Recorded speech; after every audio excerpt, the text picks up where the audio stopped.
have read a book. I know, it's kind of surprising, right? My name's some gamer chick, and I read a book. It happens. I actually really enjoy reading. But, so I read P.C.Cast Into the Mist.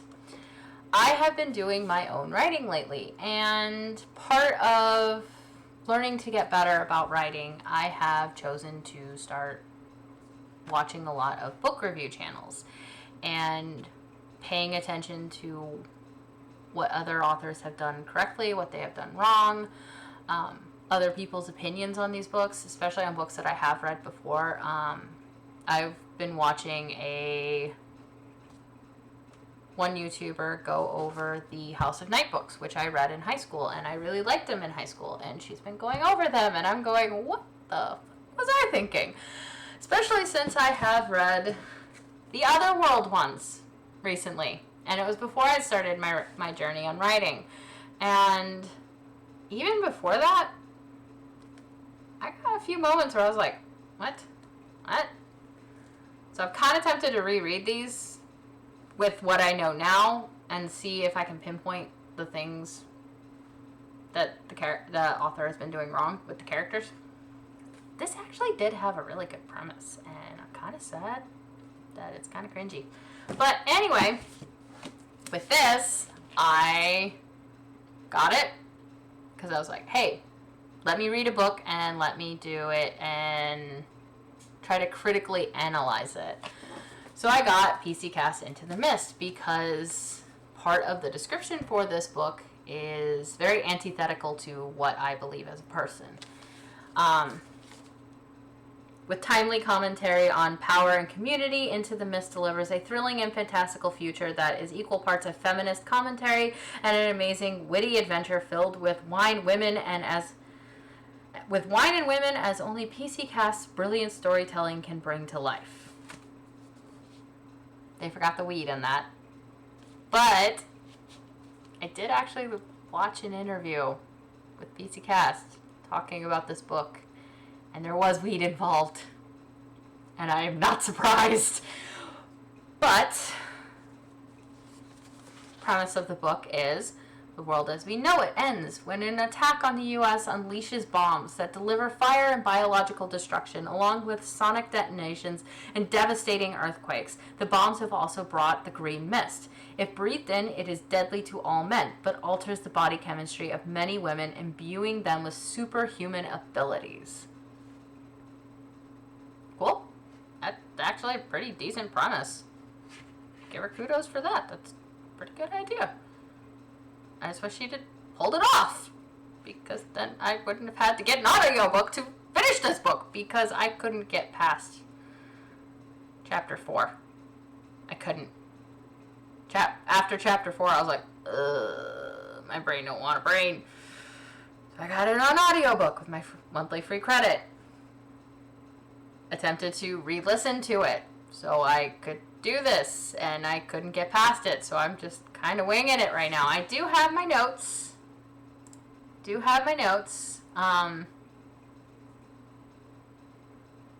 But yeah, let's get into this. So the book starts, Mercury and Stella are on the steps of the Timberline Lodge, and they're essentially gossiping like teenagers.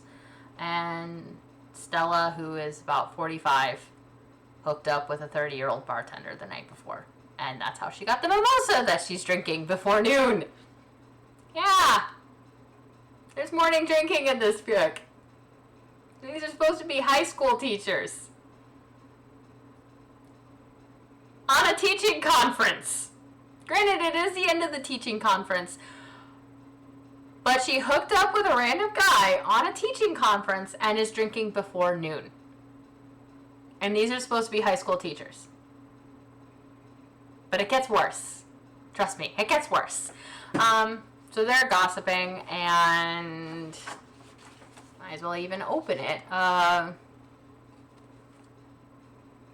The principal pushes back past them because he's like, hey, we gotta go, we gotta get to this plane, because they're in Oregon, and they're from Oklahoma, because P.C.Cast is from Oklahoma, and she lives part-time in Oregon now. I wouldn't live there. But, he pushes past. They start gossiping about him.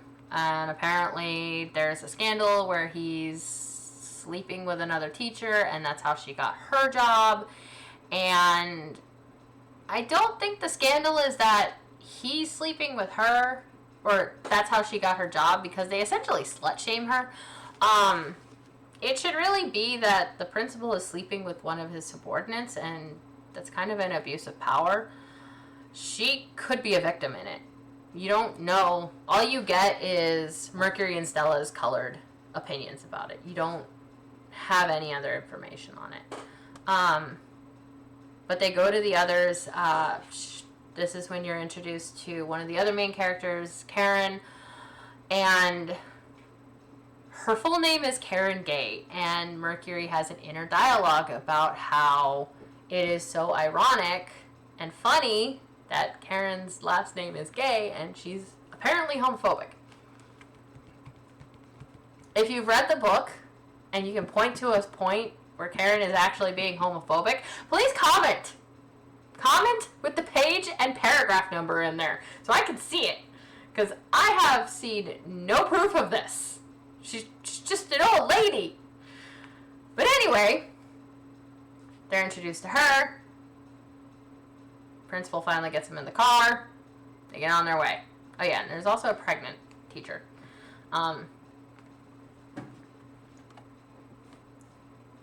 Little ways down the road, pregnant teacher goes, "Hey, I gotta go potty. Can't wait. Kid's kicking on the bladder." Never been pregnant myself, but I hear that does happen.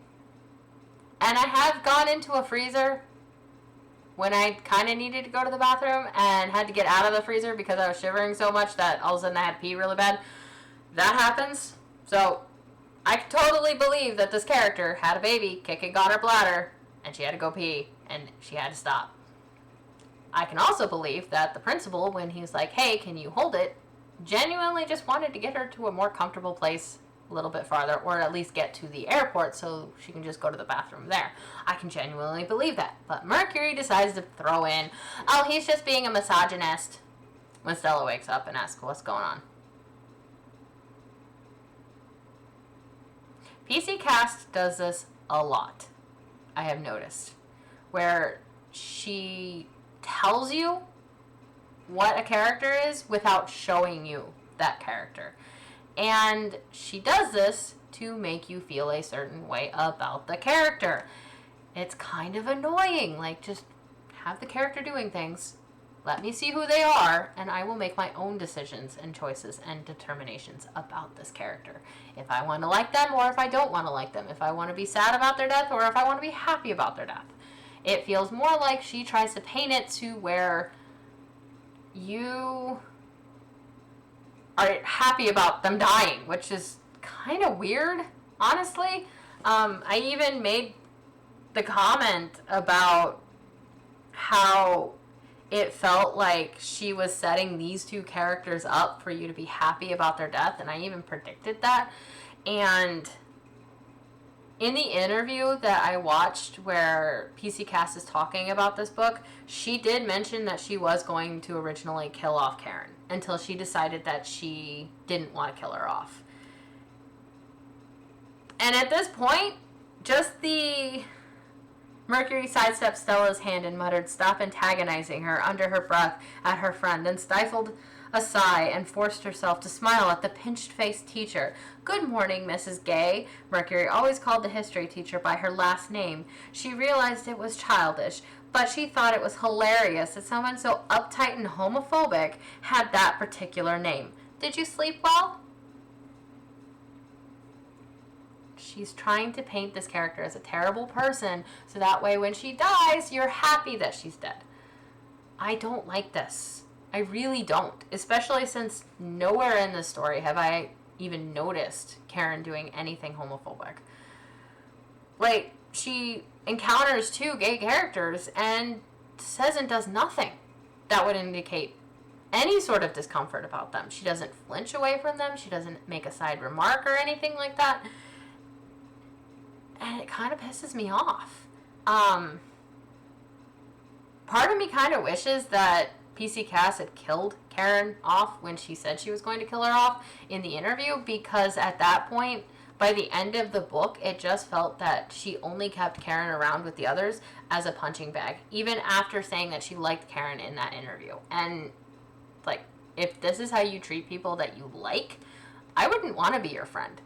I know, I just went off on a tangent, but I had to put that because honestly, I feel sorry for Karen. Like, she gets so many chances to get away from these people, and she never actually takes them. And she just ends up the punching bag for these people.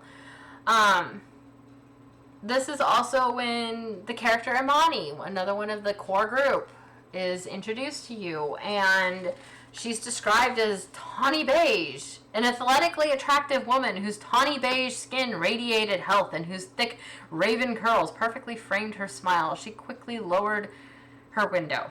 Oh yeah, she was in the car already. But, when I hear that description, that could describe a white person. But Imani is supposed to be the token black person of the group. And I'm sorry, but she is a token black person. Like, she's only there to be the black person. That's her whole reason for being in this group. And when I look up tawny and beige in Google, and I look at the colors, I get an image of Trump orange. So Imani is Trump orange colored. Fight me on it, which is kind of what I look like with my lighting, because I have crappy lighting right now. But that's fine. You know what? I'm a broke ass bitch. I ain't got much. I'm okay with my tawny beige color in the video. But they finally leave. They go. Lady needs to take a restroom break. So they stop off at a scenic turnout. And at this point, there is a point where, as you can see, I was using Post-it note thingies, but then I ran out of them because I was trying to mark everything, and yeah, I ran out. But at the scenic turnout route, there's another point where they're kind of being mean, where it's not even kind of being mean, she's just really being mean to Karen. And it's always good to appreciate the beauty of our God's creation, said Karen Gay. Mercury considered reminding Mrs. Gay for the zillionth time that not everyone was a member of the church on the move, nor even an evangelical Christian. Words, they're hard.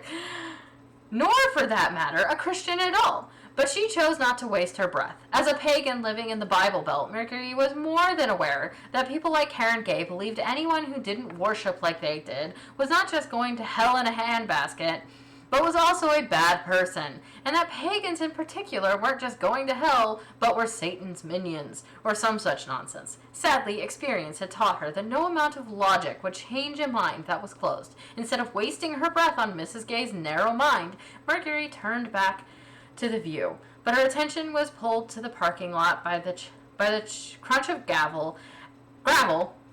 Words, they're hard. As a faded blue Chevy pickup pulled off the highway and parked, two men climbed out, stretched, and headed for the tree line. Obviously to take a pee break. Guys doing this, whatever. But girls, we kind of gotta squat, and it's uncomfortable. I've had to do it before. But anyway, that entire paragraph is just her bitching on Christians, because all Karen said was, it's always good to appreciate the beauty of our God's creation. Which is a clunky sentence. You take out the hour in there and it works just fine. But you know that P.C.Cast put the hour in there to make Karen seem more like an evangelical Christian bigot. I'm not even Christian, and this kind of pisses me off and offends me. Like, bro. Stop it. Because this isn't even the first time that she goes into lengthy rants about how Christians are bad people. I mean, there's an entire town later in the book that she describes as Christian, and the town is supposed to be evil. Why? Like, can't an evil town just be an evil town? It doesn't have to be Christian. Shit. Doesn't even have to be pagan. But I bet you if she ran into a pagan town, it'd be all like, ooh, it's all happy-go-lucky, everybody's perfect. You can tell I dislike this book. I hope you can. Oh yeah, and then the truck is a 1959 Chevy pickup. Remember that! And if you're a car nut, and when I get back to explaining why I don't think that they could haul as much as they hauled in this truck, please comment below. I would love to hear your takes on my opinions on that. But anyway, so they're at the scenic turnout route. They take a selfie because that was one of the excuses they gave to the principal about, hey, let's stop and do this, right? And then the bombs fall, concussive force, green mist comes, Mercury's knocked out, she wakes up. I do remember making a comment about how in the hell does she know what it feels like to wake up after a Xanax and wine binge? Why does this character know what that feels like? Why? I have to know, like, why? If I woke up and I was feeling like that, I wouldn't know that I was feeling like that because I've never taken Xanax and wine. I actually personally don't really drink that often. I've been hungover once. And I was drinking for all the wrong reasons at that point. And I don't do it anymore. But anyway, the bombs fall, and that's the first 2 chapters. Bombs fall, they wake up. Karen is understandably freaking out because bombs just fell. The men are just puddles of goo, just skin and goo. And then this is where I think that P.C.Cast missed out on a very, she missed out on a very good opportunity in her story. So the mist kills all men. The pregnant teacher was pregnant with a little boy. So theoretically, that little boy wouldn't have been exposed to the green mist. He would have been protected by his mother's body. Well, P.C.Cast decided to kill off this little boy in a very gruesome and detailed way where he's like miscarried and he's partially dissolved, and then the teacher, his mother, bleeds out and dies. She's very descriptive, it's very graphic, and if I was writing this, I would have kept that boy alive to where he wasn't directly exposed to the green mist, but since he was exposed to it through his mother, in the same way that the Last of Us TV show had the one girl, I cannot think of her name right now, the way that they had her gain her immunity, I think that that would work in this book, where the kid gains the immunity, he also gains special abilities. Maybe he gains the ability to actually heal men who get exposed to the green mist. Why not? That would make for a very interesting story. And then you have these teachers having to raise this child and protect him because other people want him. They want to study him, but they're trying to protect him to keep him alive. It would be a great story. I think it's very sad that she missed that opportunity and she just decided to murder him. P.C.Cast murdered this little boy. Fight me on it. But anyway, she dies. They're like, hey, we need to get our stuff out of the SUV. I guess they needed their luggage because I guess it's important. Okay. Karen's still freaking out. She's like, well, we have to bury the dead bodies. Mercury at this point is actually really mean to her when she's... And I get that, yeah, she's freaking out. But at the same time, it's like, you're being kind of mean to her. Because it's... I know, I do a lot of this, and I suck at editing, so you're probably stuck with all this. But anyway, basically when Karen says, we need to bury these dead bodies and pray over them, I believe it was Stella who was like, well, do you have a shovel? She's like, no. But it's, you didn't have to be a jerk about it. God. But then while everybody else is getting their stuff out of the SUV, they have Karen go ahead and pray over the bodies. Because, we just need to get her out of the way. As I said, they are very mean to this character. It is definitely bullying in my book. And then an earthquake starts happening, and Mercury's like, Stella's like, just leave her behind if she doesn't want to get in the truck. And Mercury's like, no, we're not leaving anybody behind. Remember that. Please remember that. But, they get Karen into the truck. They drive off. Stella's like, I'm driving like a stunt driver. Yeah,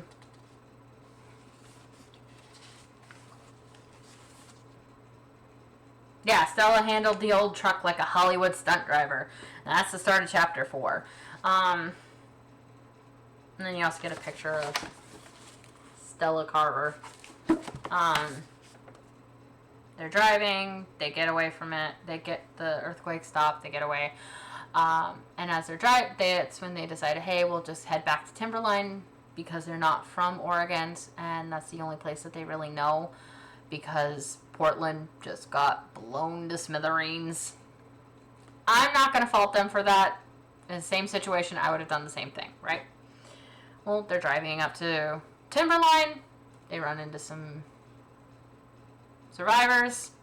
They're wounded. They mention, there were some other guys, but they decided to dip. And they paint these guys as terrible guys, even though it is quite possible that they probably said something along the lines of, hey, we're going to go see if we can find help and we'll come back for you. They paint it like the guys were just like, you can't walk? Bye! Okay! Things that probably would happen in an apocalypse, but probably not that likely of happening, especially this early in an apocalypse. I think most people would probably be like, hey, let's try to help as many people as we can. I do genuinely believe that a lot of people are a lot better at heart than a lot of people give people credit for. Even though I myself don't trust a whole lot of people, I do believe that there is more goodness in people than abstract vileness.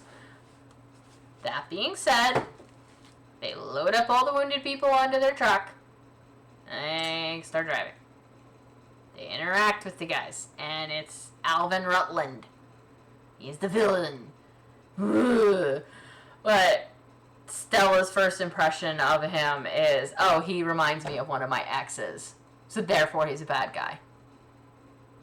Okay! You haven't said one word to this guy, and you're automatically going, he's a jerk. He's one of those, super charismatic jerks.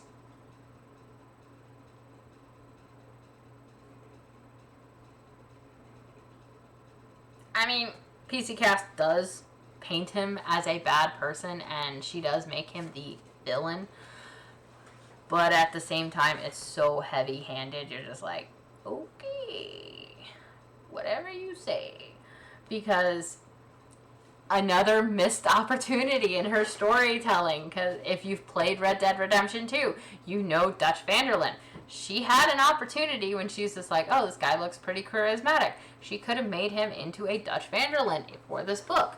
And it would have been a lot better than what we got. Because they start talking to him, and he starts out charismatic, and then, like that, all of a sudden, he's in full-on jerk mode. It's like those guys that hit you up going, hey, beautiful, and you're just like, not interested. And the guy's just like, well, you're an ugly hoe.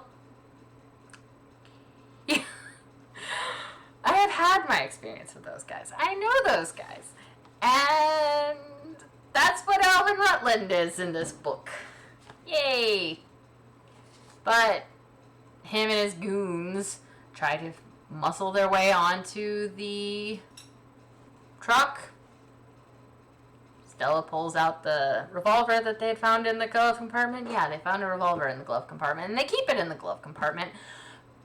Personally, if I was in an apocalypse and I didn't trust anybody, I would keep the revolver on me at all times. I wouldn't put it in a glove compartment because speed is of the essence in those situations.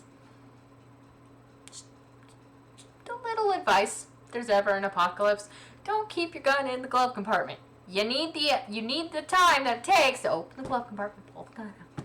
You need that time. By the time you do that, other people are gonna have shot you. Anyway, she threatens him. She's like, I'm a great shot. She brags about her shooting skills.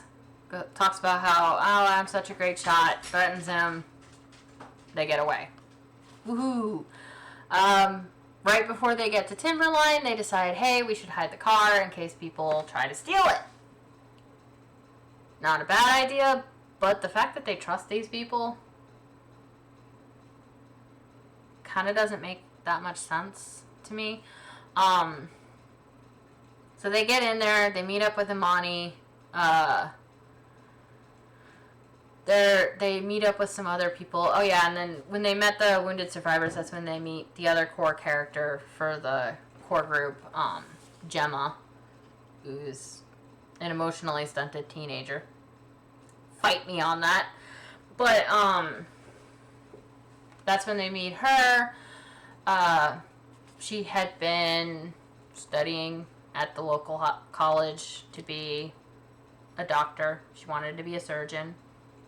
Alright, go girl. Awesome. Not something I would pick. I went to culinary school. But, you know what? Good for her. They meet up with her. She helps the doctor that was working at the Timberline Lodge.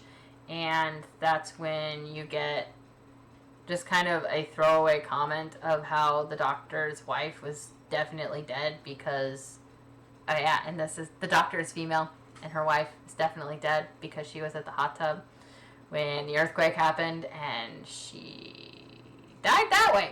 Also, the bartender that Stella hooked up with before the book even started, he's dead as well.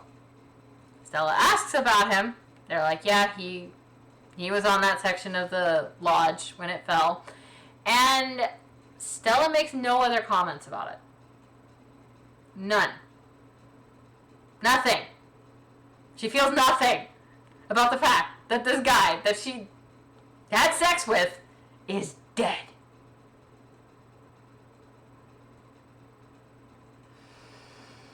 And I'm supposed to like this character. When you're reading a book, you're supposed to like the protagonists. I don't really like her. I really don't. And there's another part in this book that's coming up while they're at Timberline that really makes my blood boil. Remember when I said I didn't really drink that much? Yeah, kind of involves that.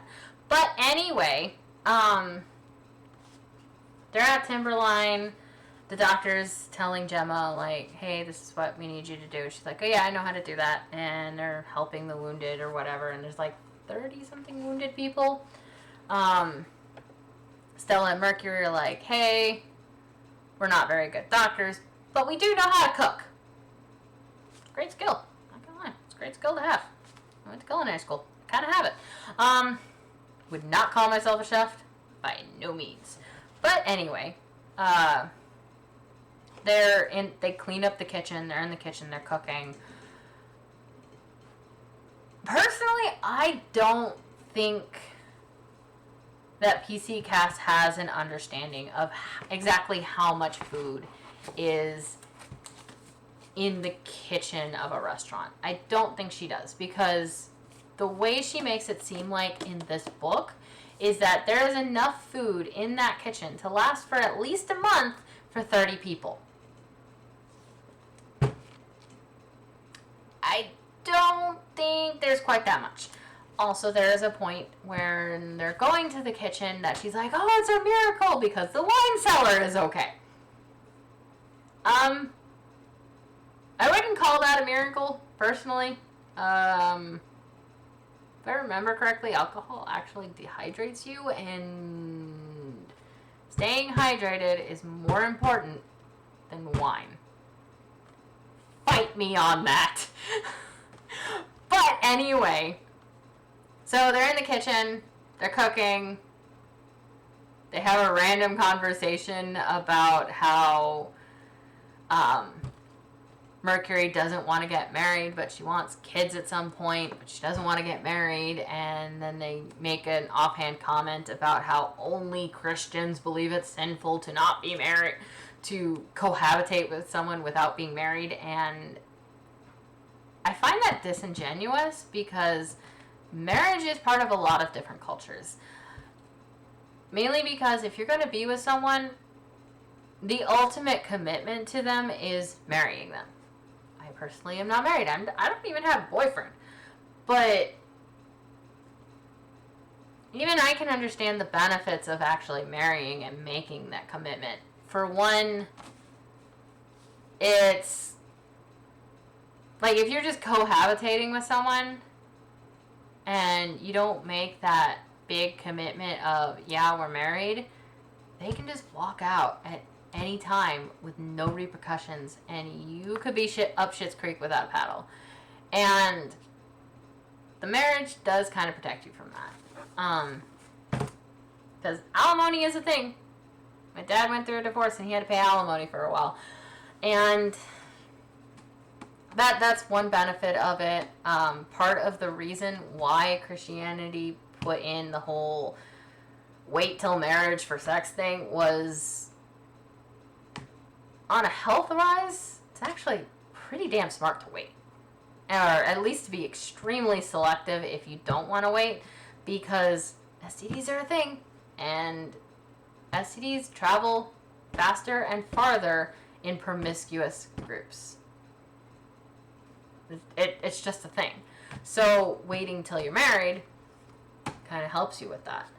So her going into this whole thing of, well, only Christians think it's sinful. Well, there's reasons for the practice, and they're not bad reasons, kitty. So her basically just going into a rant about how Christians are the only ones and making it seem like it's a terrible thing. P.C.Cast has been through a divorce. I get it. It colors your viewpoint on things, but at the same time, don't sit there and just shove down our throats that it's such a bad thing, when there are plenty of people who have gotten married and they're really happy with each other. My brother is one of those examples. He's been married to the same woman that he married the first time, and they have 6 kids. And last I knew, they're pretty damn happy. My dad got married, ended up divorced because honestly my mom was pretty mentally abusive to him, and he has even said, would I do it again? Yeah. He loves his 3 kids. He would do it again for us. He kind of sort of married my stepmom. It's not like an actual marriage, but they're like, yeah, we're old, we're staying together. They live together, they're happy. It works. Like, my dad had the whole second chance thing, and it worked out for him. Which, she wrote a book. But I don't have it next to me. But I will leave a link to that book in case you guys want to read it. It's about online dating too. But yeah, another instance of P.C.Cast just basically ragging on Christians. By the end of this book, I am fairly certain that P.C.Cast is honestly a bigot. I really do. And she's a bigot towards Christians. And this book kind of proves it. But anyway, because I was using blue for anti-Christian stuff. And then pink for feminism. I still ran out. But they're cooking. They have that little spat. I know I just went on a tirade. But I'm not even Christian. But anyway, they're cooking. Mercury cuts herself. She bleeds on a couple potatoes. They sprout. They do a test to double check and make sure that it was her blood that made them sprout. They also comment, oh yeah, there was some patches of grass that had overgrown. Okay, whoop-de-doo. We are almost to the part that really made me mad. But anyway, they do that. They feed all the people, and then they decide that they're like, hey, we're going to go ahead and share one of the sweets together. Okay, whatever. They grab some wine. Has to be the best wine. They're like, oh, it's $100 wine. It's the apocalypse. It's worthless now. Anyway, they're drinking. They offer a glass to Karen. And this is the part that pisses me off. They offer the glass to Karen. Karen says, no thank you. Very polite. She's very polite in her no thank you. And they go into this tirade against her about how she is a stick-in-the-mud Christian because she said no thanks to alcohol. These are high school teachers. I am sure they have given the whole spiel about peer pressure before, and that is exactly what they're doing. This is one of the big reasons that make me think that Stella and Mercury are bullies. I don't drink, or at least often. And when I do, it's normally when I have really high anxiety, which is why I try to avoid it, especially when I'm in like a really anxious mood. And I also don't smoke pot. Any friend that has ever tried to peer pressure me into that shit, I've dropped them like logs. Like, I don't need you in my life. I have had friends that true story, I was hanging out with a friend. Him and his friends were smoking pot. I was playing on my Switch because I had that with me. And they're passing around the joint, right? And he passes it to me, notices, like, he goes to pass it to me, notices what he's doing. He's like, oh shit, I'm sorry. Because he knew that I did not smoke pot. I didn't want to smoke pot. And when he made the move to offer it to me, he felt bad about that. He felt that that was like the height of rudeness. And it really is. Like, if someone says, no thank you, I don't want any, don't bitch at them about that. They don't have to give you a reason for why they don't want it. But Stella and Mercury bully Karen into taking the drink. And then she gets drunk, and then she's talking about how, I wanted to dance, but then my dad was all like, you're too ugly and you should get a better job than dancing. And when I watched that interview with P.C.Cast talking about this book, and someone asked her, like, was there any characters that you were going to kill off that you decided not to kill off? She actually mentions Karen, and she mentions this part, and she doesn't even bother to mention that Stella and Mercury peer pressured Karen into drinking. But she's just like, when she said, I wanted to dance, I fell in love with Karen, and she became one of my favorite characters. And I'm like, no, she was not one of your favorite characters. You bullied her throughout this entire book. Hashtag save Karen. Don't peer pressure people into things that they don't want to do. I dealt with people like that when I was a kid and in high school, and they'd be like, you're no fun because you don't drink. It's exactly the same shit that they were telling to Karen in this book.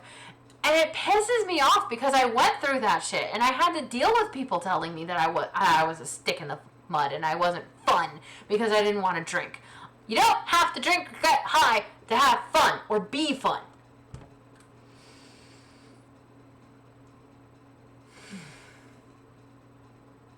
But anyway, Gemma suddenly shows up, dumps on this whole thing about how her parents used to like her when she was younger, and now they don't pay any attention to her.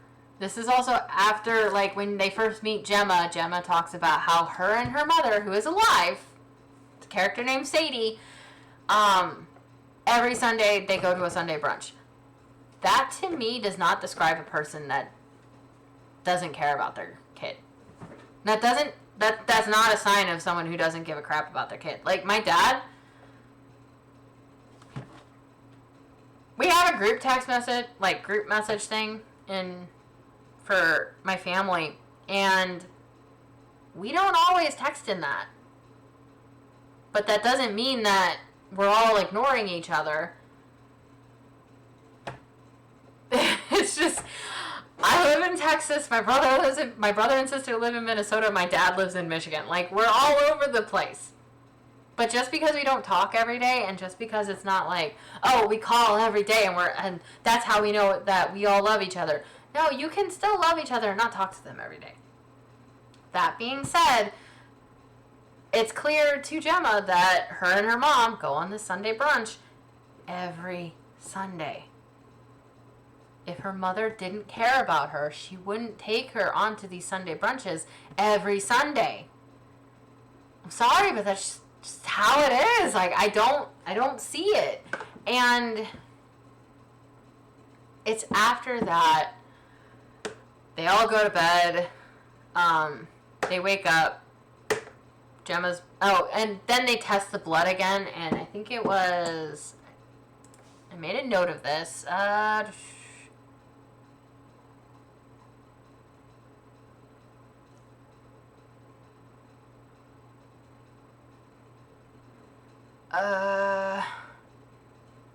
Karen and Jenny's potatoes didn't sprout. Imani, Stella, and Stella's did. Gemma's potato sprouted as well. So you have Karen's potatoes didn't sprout. Apparently, towards the end of the book, she did get exposed to it because she does have a power. So if you get exposed to the green mist, you don't always have blood that grows things. Because that's how they describe it. Their blood grows things. It's super fertilizer.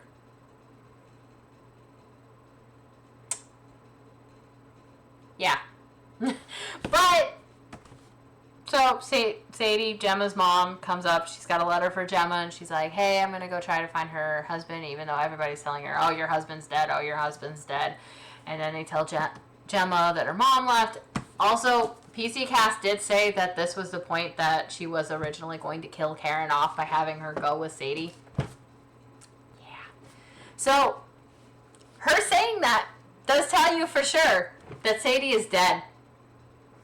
Yeah. You don't get any confirmation that Sadie is dead. Gemma's mother is dead. Except that P.C.Cast is like, oh yeah, I was going to kill off Karen by having her go with her. And then, when they tell Gemma, Gemma is just like, oh, guess I'm an orphan now. That's it. That is the range of her emotion on this. She doesn't cry. She doesn't do anything. She's like, oh, I guess I am abandoned now.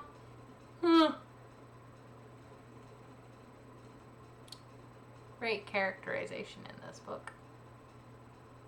Great characterization in this book. Hell, the book that I've been writing, I have a point where a mom really does kind of abandon her daughter. And I was crying when I was writing it. I don't know if anybody else is going to cry when they read it, but that 4-year-old shows way more emotion than Gemma. Yeah. And then there's another point where her dad kind of goes off, and he has a much better reason than her mom, but I bring back what she said when her mom left. And yeah, the kid has a 4-year-old has a lot more characterization than Gemma. Who of the, I guess I'm an orphan now.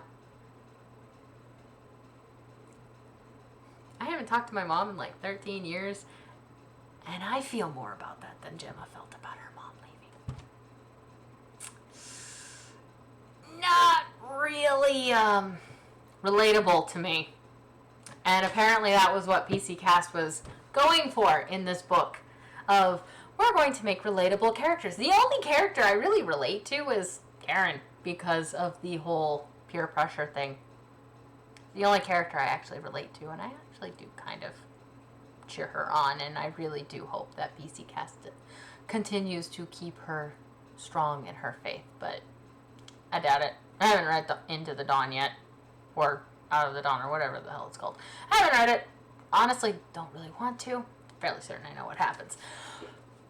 But anyway, that happens. They decide that Stella has intuition, because apparently her intuition is super intuition now. Stella tuition. I don't know. Don't mind me. But anyway, Stella's like, we're going to have to leave. Don't know when. We're going to have to leave. That's when you're introduced to the second gay character of this book. And apparently that was a selling point. I learned about this book by looking up P.C.Cast after reading these. Because I actually got all 4. Read the description, went, nope. But anyway, that's when you meet Sim. He is a truck driver. Makes an offhand comment about his husband. Stella makes a comment. Oh yeah, her intuition tells her that his family is all dead. Cool. Her intuition tells her when people are dead. But anyway, then she kills off Sim in the most ridiculous way. I'm sorry, but it's ridiculous. Because he's driving back to his truck. Because this is also after he's told them about an upcoming storm. He's told them about a town called Madras, where the mayor is taking in refugees and all that kind of stuff. He's walking out to his truck, and he's got his baggie of goodies that they gave him, because that's what you do. That's what kind people do. And then the mist starts coming, and it's low to the ground, and logically speaking, they could have just calmly walked out over to him, got his attention calmly, went, hey, there's some mist, let's go back to the lodge and wait a little bit before you get in your truck. No, they start shouting at him. That is what they do. They start shouting at him. He startles, drops his baggie, trips on something, and then falls into the mist and dies.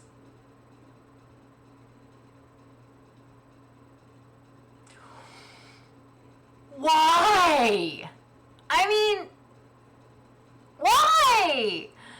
You could have easily just had them walk calmly out to him, kind of grab his hand, be like, look, there's some mist, let's go back to the lodge and kind of wait it out a little bit.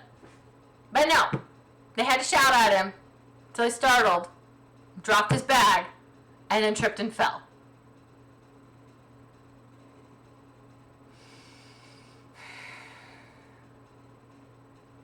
I think P.C.Cast just hates men.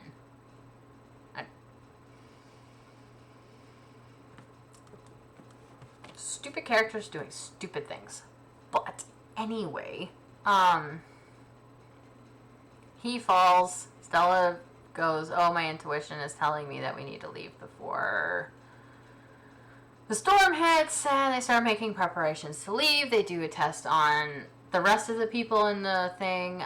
They make an offhand comment about how it's fortuitous that men die and women get superpowers. Called misandry, right? That's the word I'm thinking about how they're treating men in this book. Pretty sexist. Test everybody. I think with doctor's blood made things grow too. And then they're deciding who's going to go with them, and at this point, Karen could have made the decision to stay away from these bullies. She makes the decision to go. And what do? They threaten her. Well, she's just like, this is actually the second time that they've done this. There was one time on their way up to Timberline where Stella said a profanity and Karen pulled a Captain America on her. And she threatens to leave her on the side of the road for saying, like, basically going, hey, don't speak profanities. It's a really stupid reason to leave someone on the side of the road. Well, fast forward back to where we were in this description of what happens. Stella's, Karen goes, I want to go with you guys. Jenny decides to stay. which is kind of good because Jenny, Gemma, get really confusing really fast. But anyway, Stella goes, well, it's up to Mercury, because Mercury's point of view, and she's the leader. Mercury's just says, well, no converting anybody. If you do it, we're going to leave you on the side of the road. Remember that she said earlier that they wouldn't leave anybody behind. And yet this is twice that they have said that they would leave Karen behind if she does anything that they don't like. And P.C.Cast said that she liked Karen in this book. And yet, 2 instances where she has been threatened to be left behind, and she has been peer pressured into doing something that she originally didn't want to do.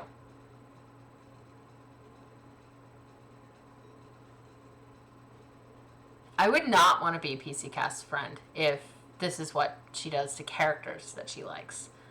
I mean, I get the whole, like, you're writing a book and you need to put challenges in your character's way to build the story, because you don't read a story to just kind of see someone take the easy road through life. You read a story to see how they struggle and how they overcome those struggles.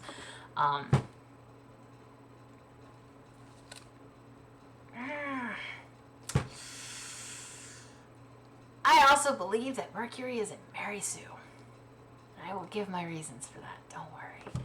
But anyway, Karen agrees. She could have just said, well, fuck you guys, and just stayed over at the lodge, which is what she should have done. It's what anybody with 2 brain cells to rub together would have done. She goes with them.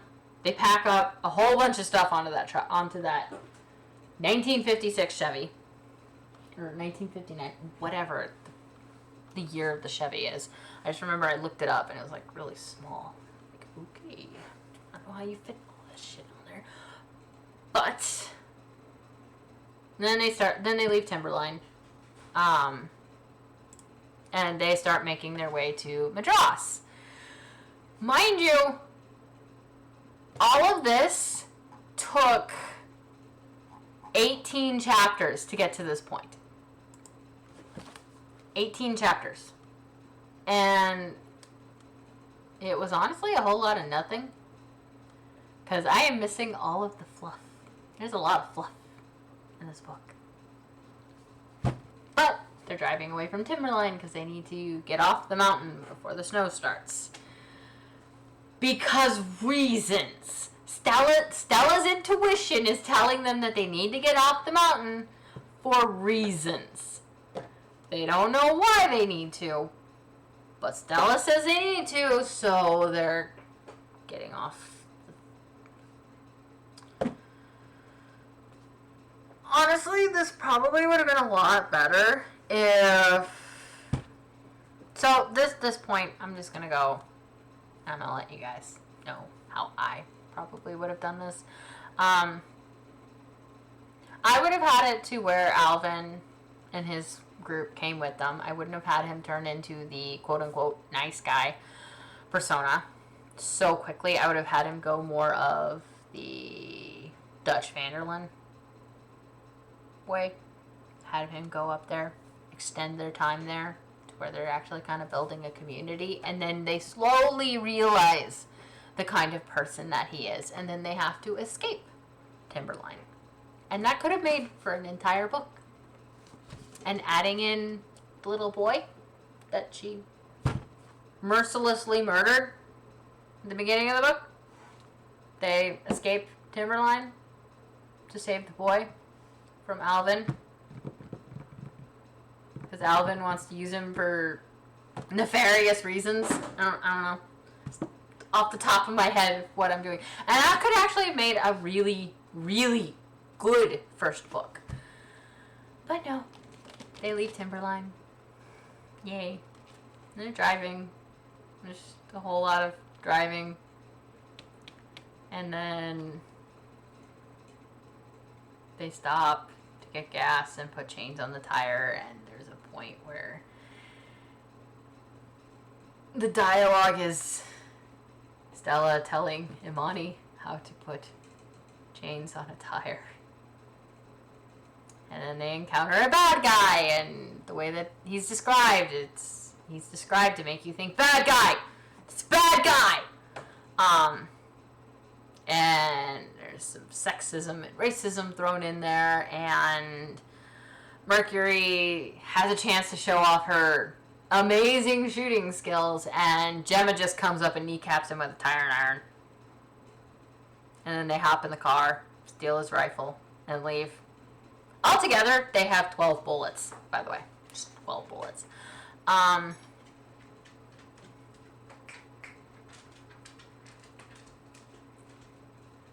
She knows what I wanted. So, there's another point that they stop. I think for gas, it's after this. They hear crying, and they find 3 kids. An 11-year-old girl by the name of Georgie, and 2 twin boys, 6 years old, by the names of Jaden and Caden. Personally, I would not name twins Jaden and Caden. No. I don't know.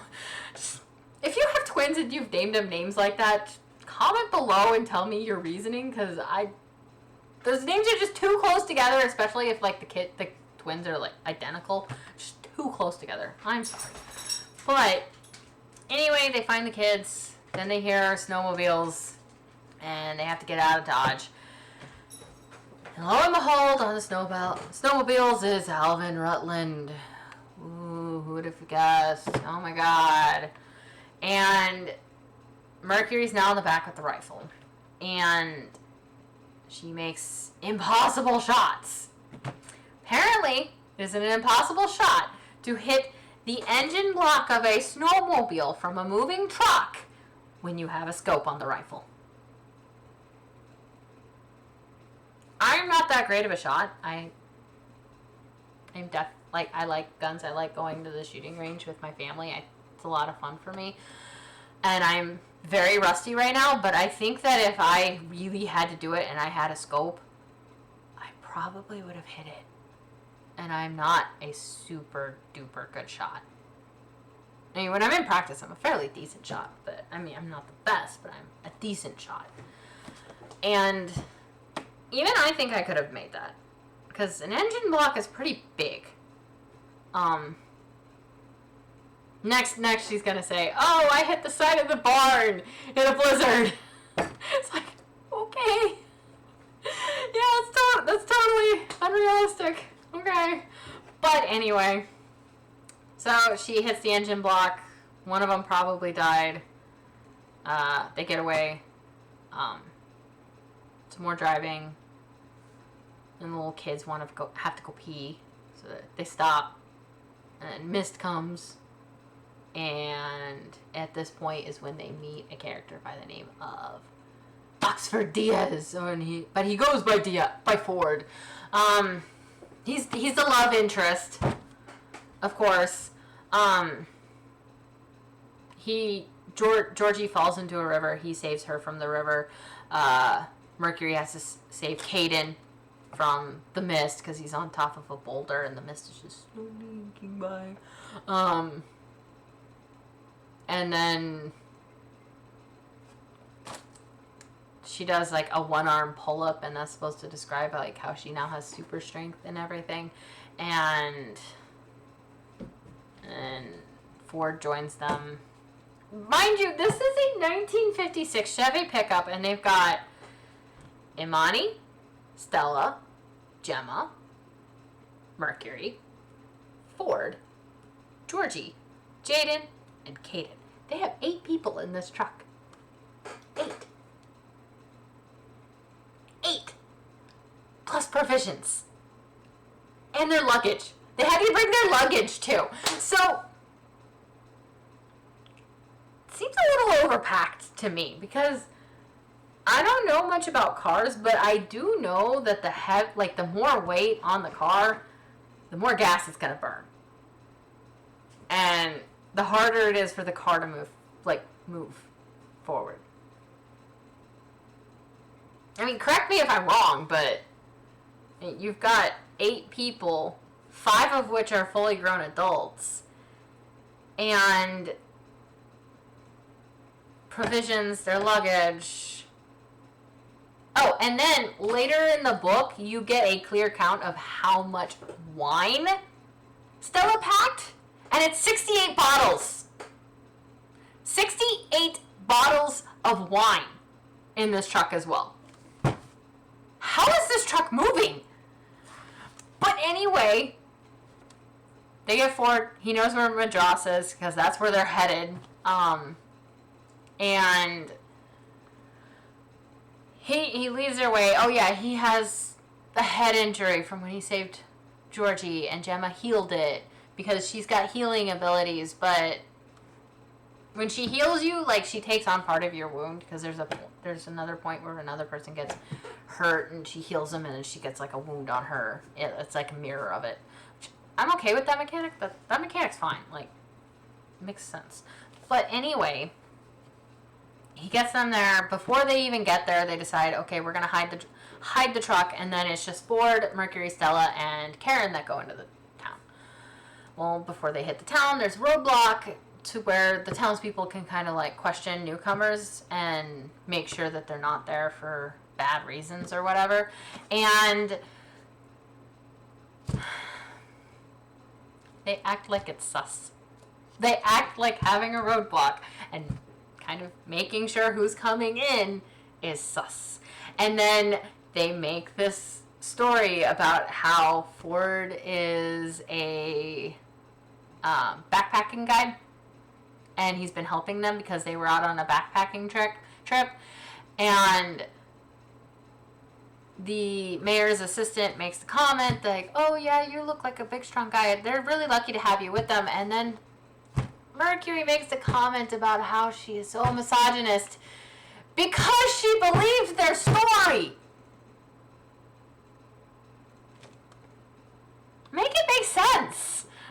Like, what? You're counting on this. It makes sense. Like, what? I mean, I'm sure there are female backpacking guides. I'm sure there are. But come on. And you're whispering it. So obviously this person's going to hear what you're saying and be like,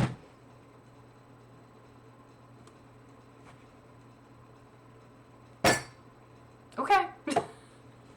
But they get into the town, they're taken to a school because it was an emergency shelter or whatever, and they're taken to a room. That's when they meet they don't really talk to her, but this character named Moira, who apparently is a black goat farmer. She has to be a black goat farmer, and she's just really agitated because they're not letting her leave. And, like, a lot of the rooms have, like, the windows are painted black, which I can kind of understand that for, like, privacy reasons. I mean, if you're changing and there's a window into the room, it's kind of a little weird. But anyway, but the doors to the courtyard, or the windows on those, are painted black and they're padlocked shut. And it's like, well, why is that? And the person's like, oh, that's our garden, it's just a mess. It's a great excuse. You could have just said, oh, that's where we're keeping the dead bodies. Then nobody's going to want us to look in there, because nobody's going to be like, ooh, I don't want to look in there. I mean, unless you're morbidly curious. But, I mean, okay. And then the mayor's assistant mentions, like, oh, hey, we also want to take some of your blood to kind of analyze it and see if that we can figure out what's going on with this green mist stuff. All logical things. But Mercury and Stella and Ford, he's included in this, are treating it as it's entirely suspect, and it's really wigging them out because these people are always saying, oh, we're so blessed, we're God-fearing, we're a very godly town, and over-the-top Christians, I guess you could say. So their reaction is, this place is suspect because roadblocks Christians. That's their reasoning. Read the book if you don't believe me. But that's their reasoning. And then there's this, like, little party thing that they have because they're like, oh, let's have a party. Make everybody feel better, help with morale. Can't fault them for that. I mean, you're trying to keep everybody's morale up. But before that, they also like go into the town and because there's free supplies that they can get, and they make a comment because they're like, oh yeah, do you have any tampons or pads? And the lady's like, no, we're completely out of that, but we do have these menstrual cups. And they're like, oh, they're trying to collect our menstrual blood, which technically menstrual blood is not blood, it is the lining of the uterus. Not technically blood. But anyway, there's a point where even it does kind of make sense that they would want it. But anyway, I mean, if you're in an apocalypse and you got to deal with periods, a menstrual cup would actually probably be a better bet because there's no factories making pads or tampons. The menstrual cup is reusable, so kind of actually makes a lot of sense. And they treat it as suspect. But there's a logical sense on why it would make sense to use it. And yeah. But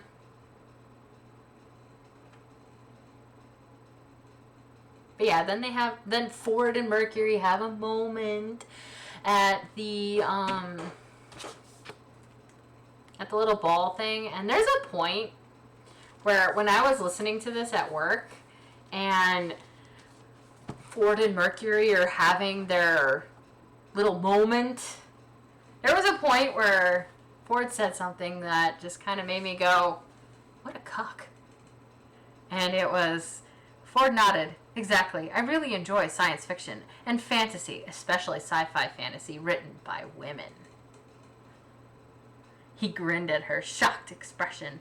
Women tend to add more complex character development and, get this, sex to the genre. I enjoy both. P.C.Cast is a woman. There's no sex scenes in this book, and there's no character development. And Ford is a cuck. And this is the type of shit that a guy would say just to get into a girl's pants. Fight me on that! But anyway, hell, the book I've been writing, there are sex scenes. Yee! But, I had to mark that when I came to that part. I was just like, what the fuck?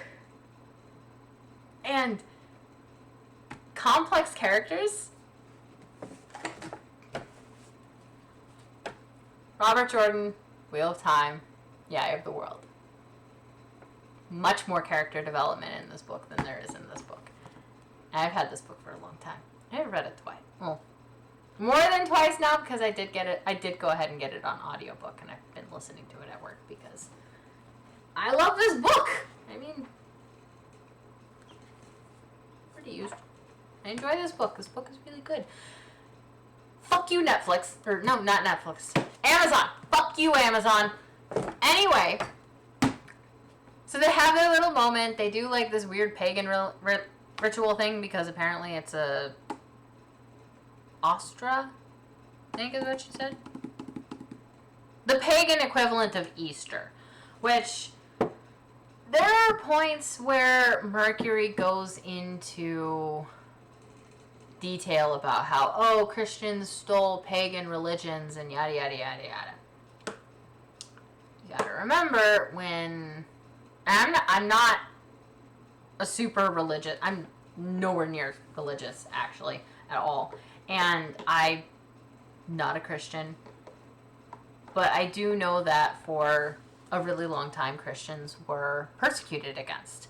And part of that, protecting themselves from that persecution was when they would celebrate their religious holidays, they would celebrate it in a pagan way. So that way, if someone came up to their house and was like, are you Christians? They could be like, no, we're celebrating Yule, not Christmas. Yeah. Which makes sense. Just because Christian traditions do have some pagan elements, you do have to remember that before the Christianity is, I think, only like 2,000 years old. Before they were Christians, they were pagans. So they still have their traditions. They're just celebrating it in a different way, and then over time it evolves into what we know of it as. know it as now. I mean, and actually, Santa Claus, Norse, from like the German Scandinavian area, because Santa Claus and Krampus, that's more of a Northern European type thing. But anyway, I'm going off on a tangent, probably on stuff that I don't know about, and someone in the comments probably going to go and be like, "You're wrong!"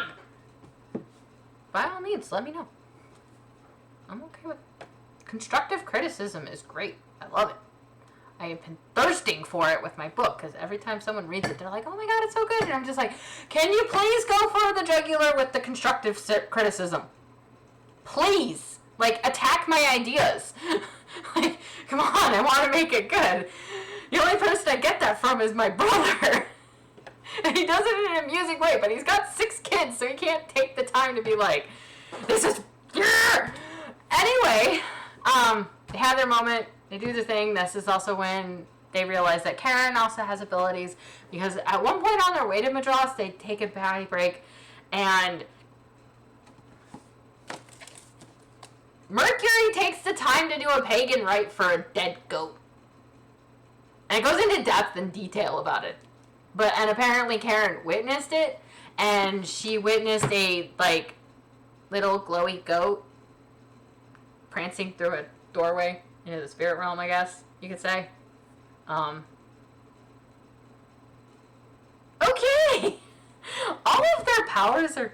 The only one with, like, a really useful power is probably Gemma, and then Mercury's super strength, and then super intuition and being able to see spirits. How are these useful? But anyway, I had to look at the doggy and the kitty. I love them. Anyway, and then later, Mercury finds a way onto the rooftop, and that's actually where her and Karen were having the discussion, because Mercury realizes she can crush a padlock with her hand. Yeah, nobody's gonna notice that someone was on. Someone opened the door and got onto the roof. Nobody's gonna notice that. Anyway, they're up on the roof. That's when they notice Moira in the courtyard garden with the mayor and the mayor's assistant and these 2 guys. And that's when they also notice them murder Moira, because they need her super fertilizer blood for the garden, and they don't want her to leave.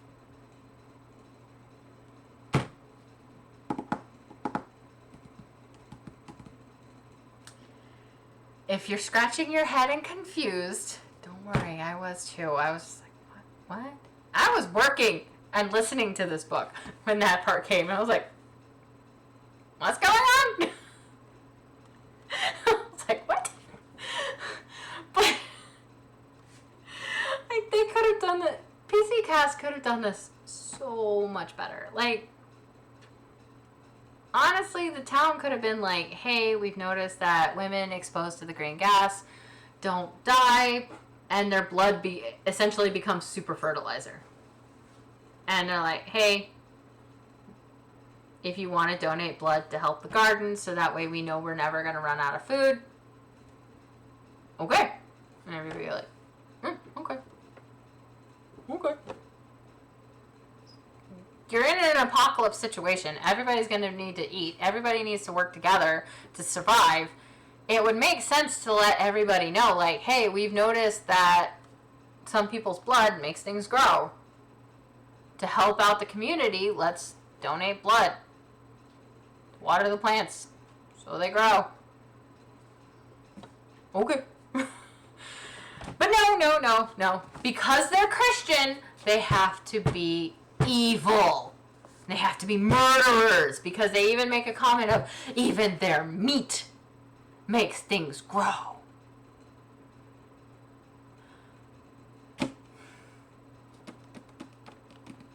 Okay. Whatever you say, P.C.Cast. Whatever you say. But then they're like, okay, we gotta go now. And they get out, and just so happens, on their way out, they run into the mayor's assistant, popping a squat to pee. There are functioning toilets in the town.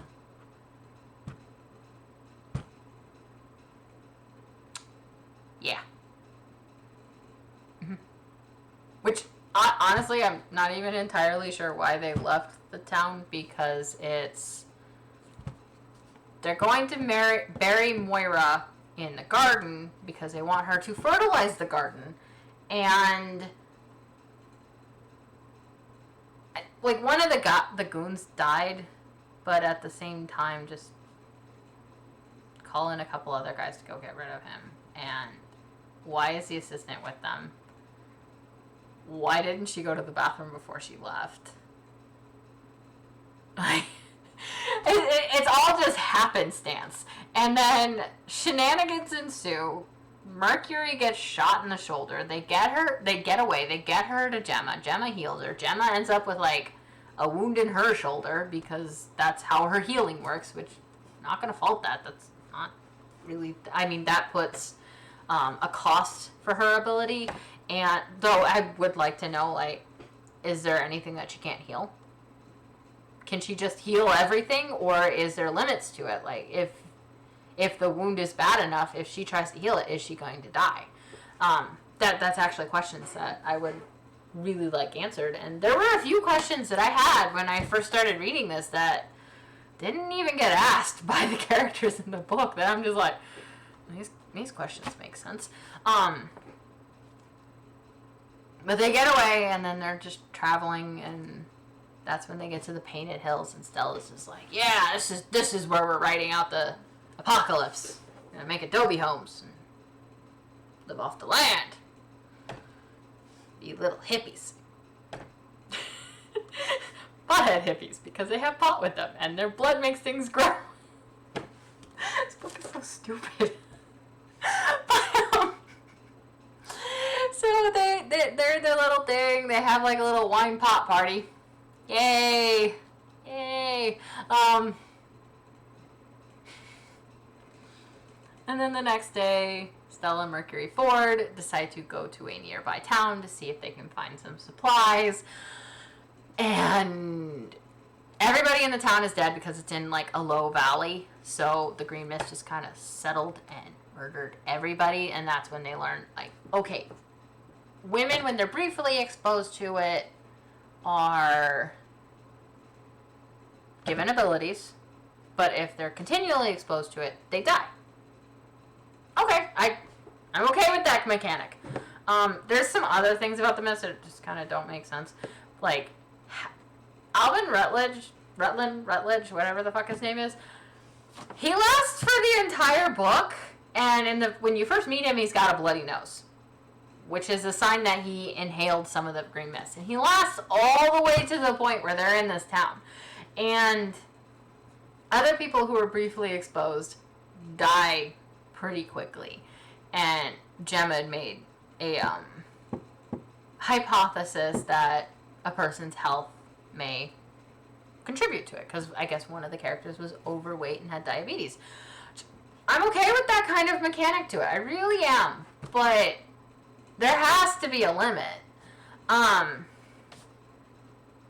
And they're in the town, they're finding supplies, they're getting like books, food, all of that kind of stuff. And then Stella's like, oh, we need wineware, or glassware, or whatever stemware, whatever the fuck it's called.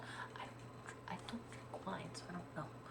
But, she has to get her stemware. I don't really consider that. Yeah, I really don't consider that a necessity, especially since supposedly her intuition is telling her that they need to get out of there and they need to be quiet. But they go to a bar. It stinks in the bar because there's dead people and a dog was trapped in there, and the dog pissed and shit everywhere, so it really stinks. So they let the dog out, and Stella's already mentioned that they need to be quick about this, and she takes the time to... It's either her or someone else that they take the time to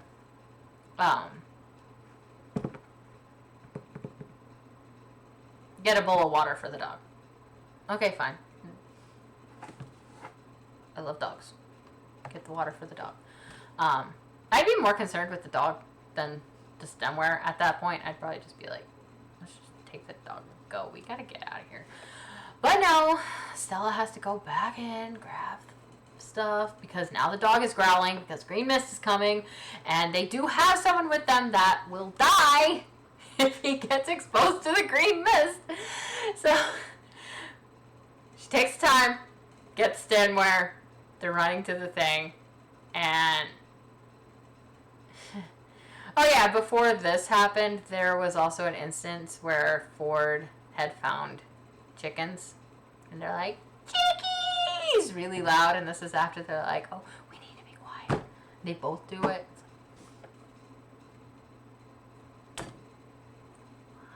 But anyway, they get to the truck and they're like, Ford, go get dog food. I don't know about you, but I give my dog pizza crusts every once in a while. Like, if I have a pizza, I'll give her half of a crust as like a treat. Dogs kind of eat what they're eating for at least a day or two. And they've got bread and cheese, so not that bad of a thing. I mean, just go get the dog food later. The green mist is coming. Ford will die if he gets exposed to it. But anyway, he goes, gets the dog food, throws it in the truck, and as they're trying to leave, that's when Alvin Rutland comes! Yay! Evil person! Yay! Conflict! Yay! And Ford tries to play along with him for a little bit. Guy realizes that Ford is reaching for the glove compartment. He remembers that that's where they pulled the gun out the last time. Actually, kind of smart on his...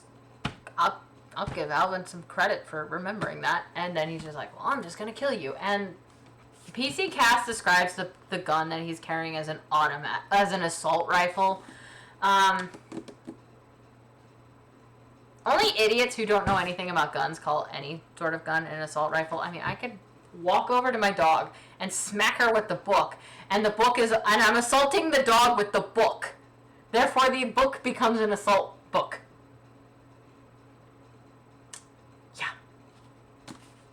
And she also calls it an automatic rifle, which is highly unlikely that he would have had an automatic rifle because fully automatic rifles are illegal. Anything fully automatic is illegal.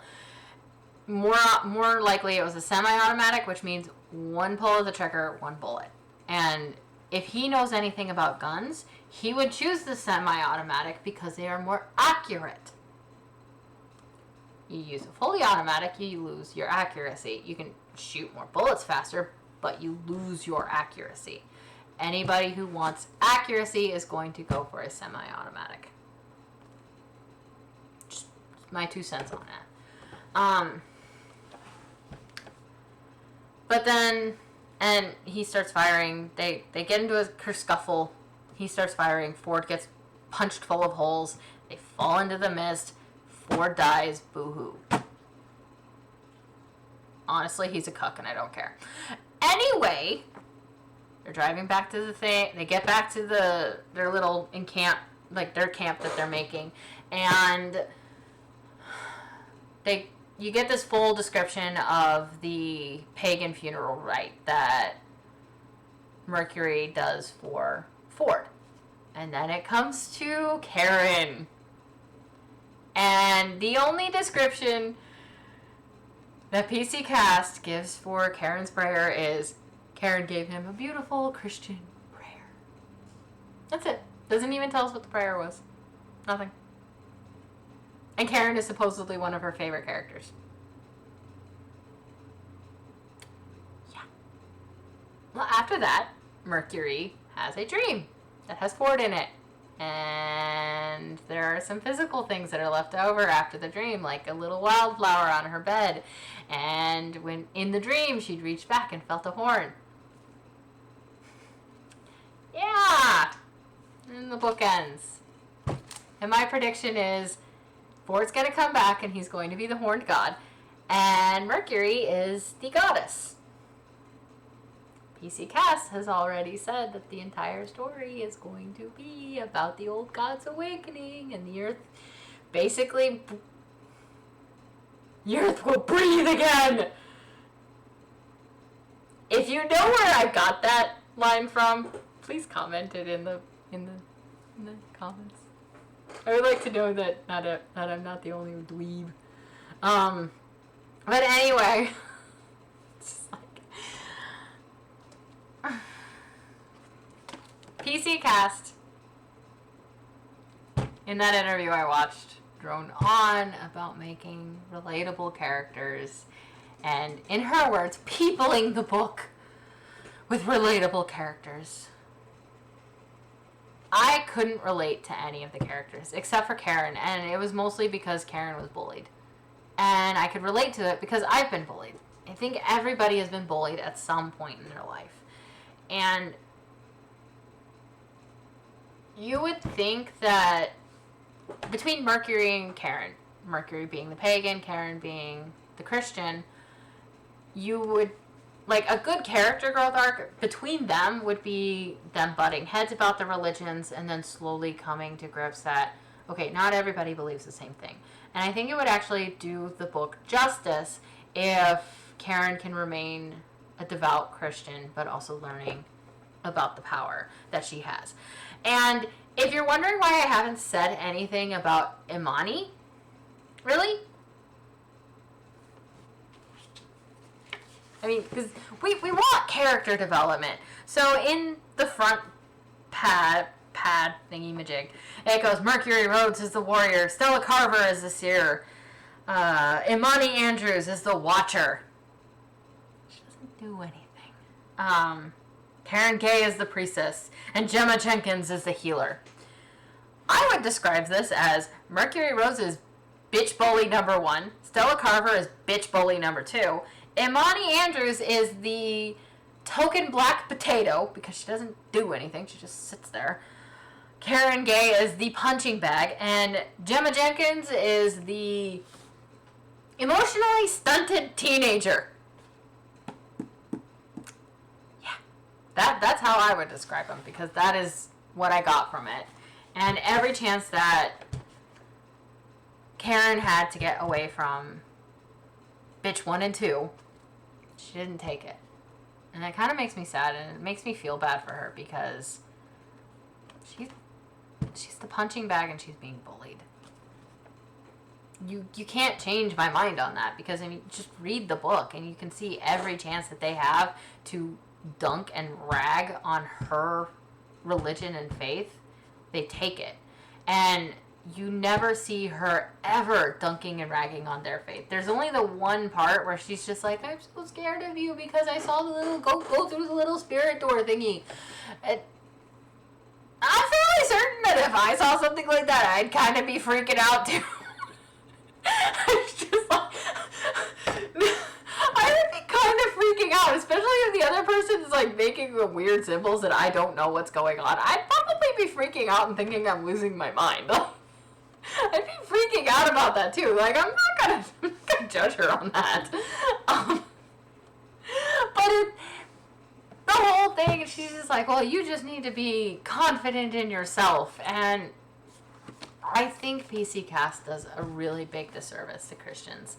And I say that after reading the Laurel K. Hamilton, Anita Blake Vampire Hunter books.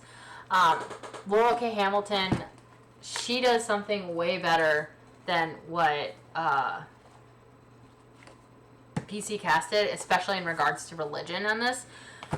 So, Anita Blake is a devout Christian. You see evidence of this, of it, because when she faces a demon, she spouts scripture. And I think they were singing Christmas songs. at the demon in that. But the demon couldn't hurt them while they were doing it because they had faith, and it was her with Richard's mother. If you've read the books, then you know what book and what scene I'm talking about. And then every time she faces a vampire, her cross glows because her faith is strong. And she does this really well because especially through the things that happens to Anita and what she ends up becoming later on in the books, she doesn't feel that she's staying true to her Christian upbringing, but every time she needs it, her cross glows. And I think that is a good representation of the fact that a Christian God, like the Christian God that Christians are always talking about, he loves you no matter what. And I'm not even a Christian, and I can appreciate that in these books. And then there's instances where Anita is dealing with people of different faiths, and she never treats them the way that Mercury Rhodes and Stella Carver treat Karen. She never treats them that way. I mean, one of her mentors is a Wiccan, and she loves this person. The Tigers have their own like religion that they believe, and there's one point where one of the Tigers is kind of in the clutches of like one of those evangelical Christians who's like has to be more Christian because she's a Christian witch and she has to be extra Christian, and he kind of gives you a help me look, and Anita comes up to him, helps him out of the situation, but she's not a complete bitch to be like extra Christian person, mainly because she's married to one of her friends. Just like, but I think Laurel K. Hamilton did it a lot better, and there are problems with these books, especially in the more recent ones. I was not impressed by Smolder. Maybe I will do a book review on that one, or Slay when it comes out, or both of them at the same time. I just have to reread them, but I think she does the religion aspect a lot better. And there's a lot more character depth in Anita Blake and though Edward's becoming a putz. It's kind of annoying. He's my favorite character. But, yeah, the character she doesn't have sex with is my favorite character. I loved him. But, I mean, there's more character development in this book than in this book. There's massively more character development in the Wheel of Time books. Another book that I know of that has a lot of good character development is The Abandoned Empress. It's a comic book that I've been reading lately, and there's a lot of good character development. There's no character development in this. It's just anti-white, anti-Christian, anti-man. Like there's you can't tell me saying that it's fortunate that only women get superpowers and men just die. You can't tell me that that's not hating on men. That's not misandry. You can't tell me that that's not it. Like one thing that Robert Jordan did really well in the Wheel of Time books is men and women working together in these books. And then this is just talking, like, I mean, in the end, in the back thing, it says, as men fall to the mist, the age of womankind begins to rise. And it's supposed to be a book about people coming together and working together, yet it's only the women that are uplifted. Like, I mean, one of the reasons why Wheel of Time is such a loved book is it depicts men and women working together, and one of the reasons why the show is such a disservice to this book is Nynaeve, she was a badass all on her own. She didn't need to have, like, the trailers for the season 2, they have Nynaeve swinging a sword around. She never does that in these books, and she's a badass all on her own. I mean, spoiler alert, Nynaeve and Rand cleanse Sidon together. They work together to cleanse the male half of the one power. They work together for it. Nynaeve figures out how to heal people that have lost their connection to the one power. She figures out how to heal that. And part of the cost for it, if a woman heals another woman, the woman that was healed is weaker. But if a woman heals a man, the man is back to his original strength. And it's vice versa. I think that shows that men and women working together is the way to go. But this is all about woman power, woman beating the men. I mean, there's multiple instances where they're just like, men are bad, men are bad. Like, if... accidentally turned on the TV next to me. Anyway... But, like, there's multiple instances where it's like, men bad, men bad. And if you read through this book and you're a white, Christian, straight male, according to P.C.Cast, you're the epitome of evil. Sorry, but that's what P.C.Cast says, and I don't think that that's true. And I don't see how this book has such a high rating. Like, you look on Amazon, it's got, like, a 4.5 rating. And I don't see how it's there. And in the interview, she even goes like, "Oh yeah, there was weed involved in the writing process." I'm not surprised. It's a very anti-Christian, anti-male message smothered in fluff. That's all this book is, and it's really bad. Like, honestly, if you want a good apocalypse book, don't pick up this book. I'm sorry, but just don't pick up this book. I don't think P.C.Cast really likes men. If you want me to do a book review on the Otherworld books so I can reread them, I don't have my House of Night books here with me. Or the first ones, I don't have those here with me. They're at my dad's house. I can ask him to send them to me. But I can also do a review on this one. I do have this. I haven't really read it. I read a little bit of it. I can do a review on that. I will probably just pick something else. But, I mean, that's my thoughts on this book. And it's bad. It's really bad. It's a bad book. I don't think I'm that great at writing, and I think I did better.